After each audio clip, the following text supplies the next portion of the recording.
चलिए भैया, फिर हम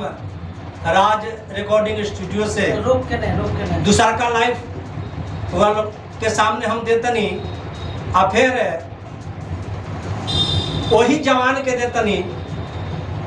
जे जवान ये देश खातिर शहीद हो गई आ फिर हमरा तबला से कन्हाई बाबा बड़ा संगत देतनी नाम कमाल बनी आ हमारा अमृतेश जी भी बानी संगतिया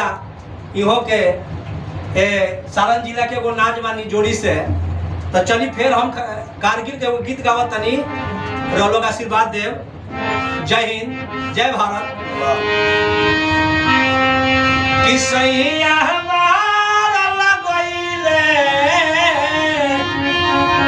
अरे कारगिल के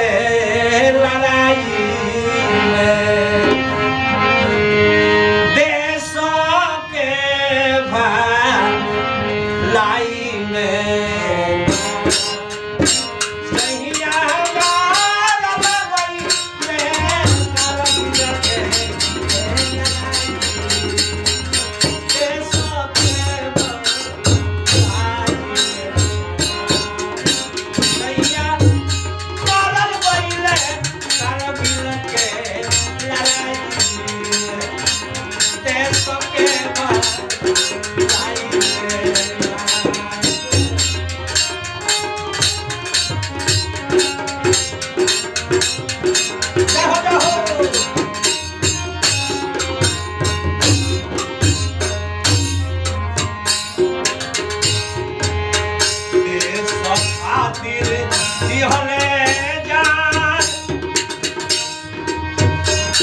अरे जय हिंद के बोल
और जवान का दिले देशला पीछे नहीं भइले ऊ तिरंगा ओढ़के आइले कतना दूर से बात बा देशला पीछे नहीं भइले ऊ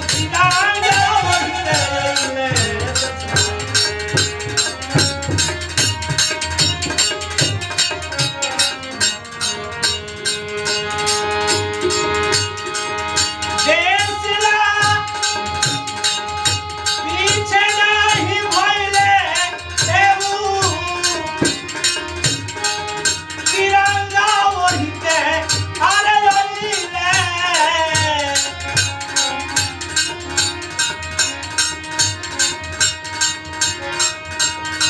कतना दर्द भरल बा मनीष बन के अरे गवाई कतना दर्द भइल बा कन्हैया बाबा के अरे बचाई अरे देश के अरे भलाई में